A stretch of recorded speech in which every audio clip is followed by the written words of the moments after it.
Fala galera, beleza? Bem-vindos a mais um Direto do Forno e hoje com um assunto quente. Você com certeza já deve ter visto algum filme do Tarzan ou do Mowgli ou o Menino Lobo. Mas e se eu te disser que essas obras são baseadas em conceitos imperialistas e racistas? Antes de eu contar essa história, você já sabe. Deixa aí o gostei no vídeo, se inscreve no canal e se curtiu, compartilha com os amigos. Galera, rumo a 1.300 inscritos. Obrigado a todo mundo que está se inscrevendo e apoiando o projeto do Direto do Forno. Além disso, não se esqueçam que aqui na descrição ficam as referências que eu uso para o vídeo, assim como as minhas redes sociais. Principalmente o Instagram, que é onde eu estou fazendo posts semanais sobre história política e também complementos para os vídeos da semana. Segue lá. Mas chega de papo furado, vamos logo para o vídeo. Eu sei, parece clickbait, mas não é. Tanto Tarzan quanto Mowgli, o Menino Lobo, são duas histórias que estão repletas de simbolismo e significados da época que foram produzidas. O Tarzan foi produzido em 1912 pelo inglês Edgar Burrough, enquanto o Mowgli, o Menino Lobo, na verdade é um conto que faz parte dos livros da série Jungle Book, o Livro da Selva, que foram escritos inicialmente em 1892 pelo Rudyard Kipling, um cara que nasceu na Índia, colônia do Império Britânico, da Inglaterra no caso, mas possuía cidadania inglesa. E é muito importante eu apontar os autores dessas obras e principalmente onde eles estavam naquele contexto, porque eles estavam inseridos no processo que nós historiadores chamamos de imperialismo e o processo de neocolonialismo. Gente, a partir da segunda metade do século XIX, a humanidade começou a enxergar a segunda revolução industrial. Um monte de desenvolvimentos e avanços tecnológicos que tornaram a vida do ser humano muito mais fácil. Aumentaram bastante a qualidade de vida, assim como também um monte de operações e serviços que a gente, no século XVII, XVI, achávamos que era impensável. Estamos falando da era da locomotiva, da eletricidade, da lâmpada. Estamos falando dos navios com encoraçados de metal. Estamos falando de refrigeradores, de metralhadoras automáticas. Enfim, um monte de invenções que revolucionam o jeito do ser humano viver, tanto em sociedade quanto simplesmente viver. Esse processo tecnológico e subsequentemente econômico vai se tornando muito presente em alguns países especificamente, como a Inglaterra, os Estados Unidos, o Japão, a Alemanha, a França, assim como outros da Europa em quantidades menores. O ponto é que essas mudanças tecnológicas acabam colocando toda a força do sistema capitalista que a gente conhece. E capitalismo aqui não só entendendo como troca de serviços, como dinheiro fluindo. O capitalismo, gente, é um conceito histórico que tem que ser entendido no momento que ele está sendo construído e a gente tem que apontar sim o processo que ele está inserido. E nesse momento de fim de século XIX, é o capitalismo industrial que a gente está falando. É um tipo de comércio que está muito mais acelerado e que está dependendo de relações que produzem muito mais, que estabelecem novas trocas, novos serviços que a gente nunca tinha nem imaginado. E para atender a essa produção que está acontecendo, a esse fluxo de dinheiro, a essas novas condições sociais que a gente está vendo na humanidade, acaba que muitos países precisam de certas ferramentas, certas bases para a produção continuar indo.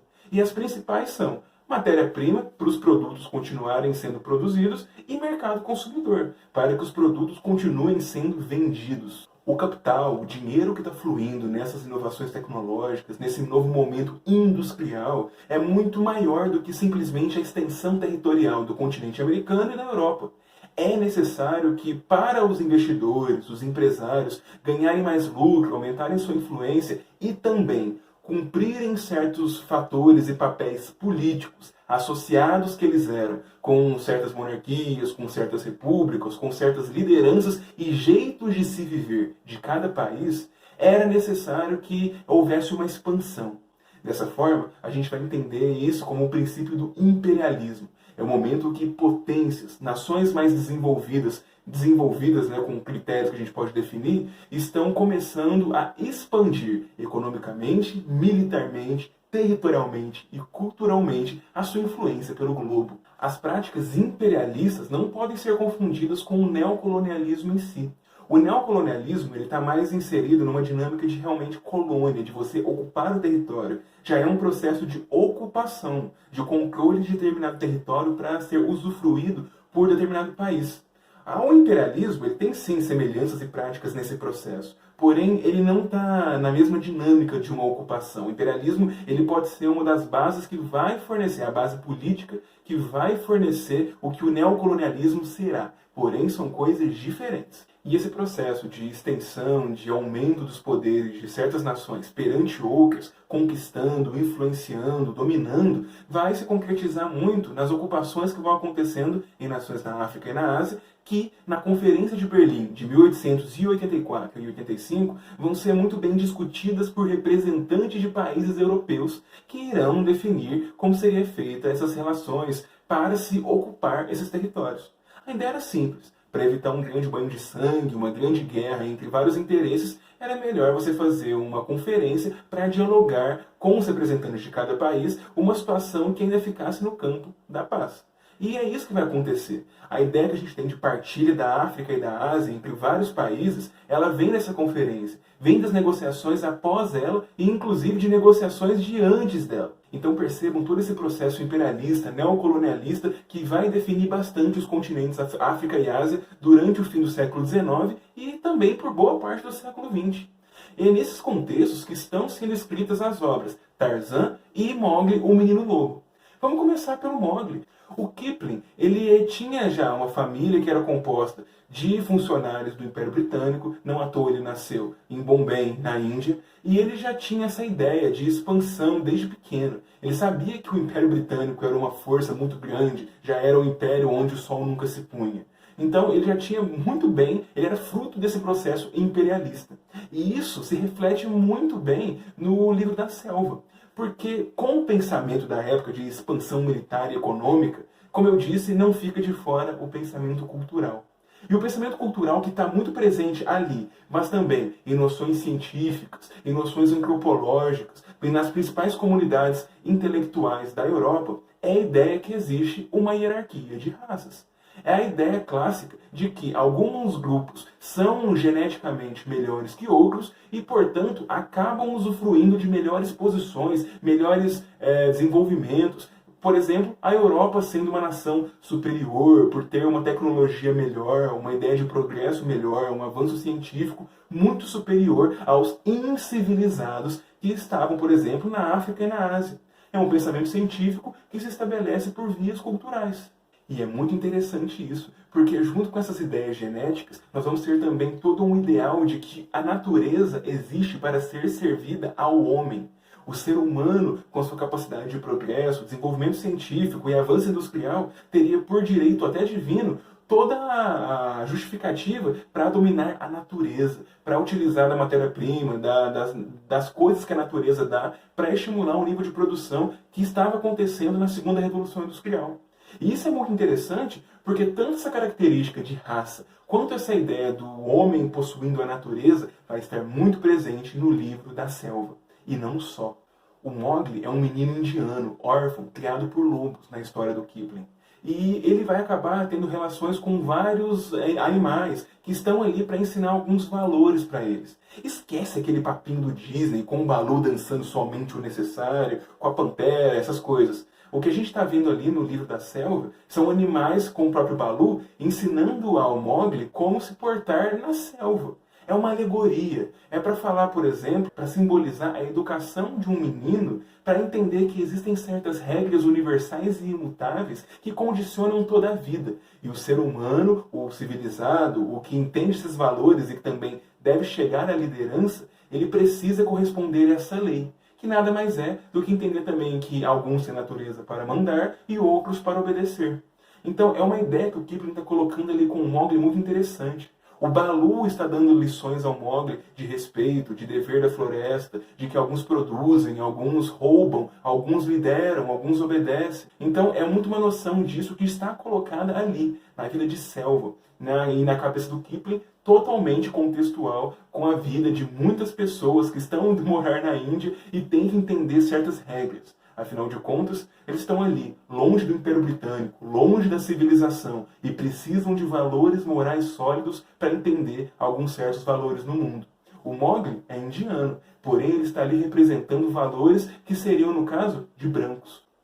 E é muito curioso que existem inclusive até alegorias para os povos incivilizados, indianos, que viviam em anarquia e só roubando, que são os macaquinhos, que não entendem a regra da selva e só vivem rindo e acabando morrendo também. E isso inclusive está presente no desenho. E a gente nem percebe isso porque o Walt Disney não mudou todas as mensagens. Ou melhor, ele mudou o teor, mas se a gente analisar bem, as representações ainda continuam em grande parte do desenho.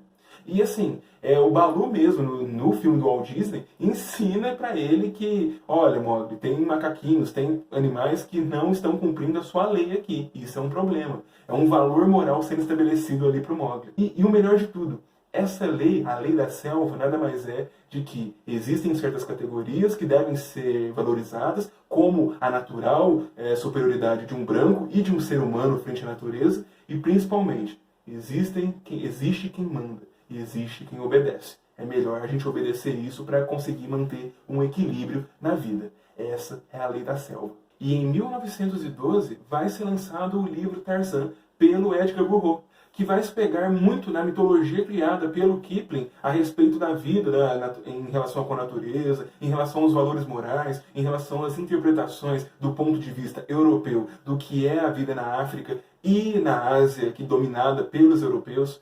Então, assim, a gente tem que entender essa dinâmica. E o Burroughs, inclusive, é um cara que é inglês, ele queria ser escritor e ele nunca pisou na África ou na Ásia. É muito famoso que ele não lia livros de história, ele não queria se interessar ou coisa do tipo.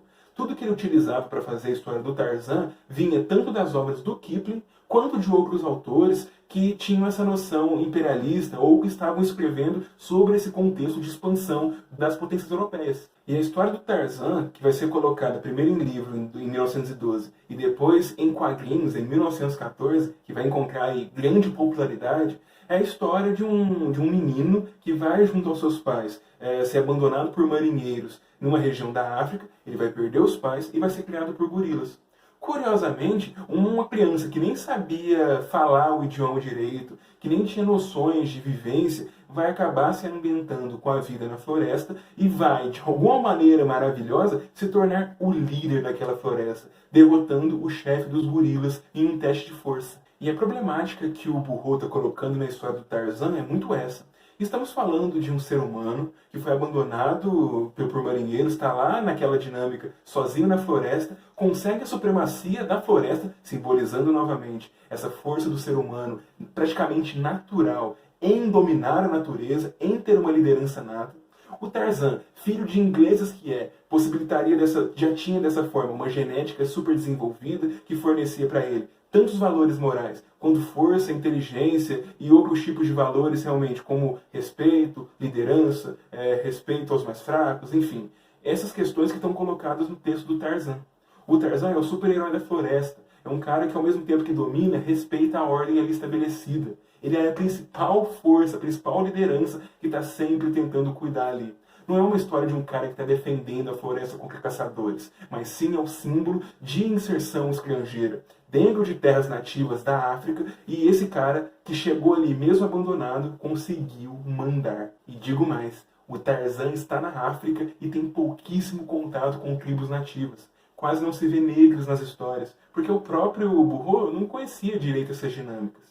E acaba que quando eles aparecem, vez ou outra, são tribos completamente despreparadas, sem tecnologias, completamente violentas e muitas vezes retratadas como desprovidas de qualquer inteligência, que logo obedeciam o Tarzan. Então, assim, é a representação natural. Brancos liderando, negros, burros, estúpidos, obedecendo. É muito uma visão desse momento. Uma visão de superioridade de certas raças, de certos grupos. Um destino cumprido a determinadas raças para dominarem, para terem seus caprichos atendidos. E acaba que é isso, galera.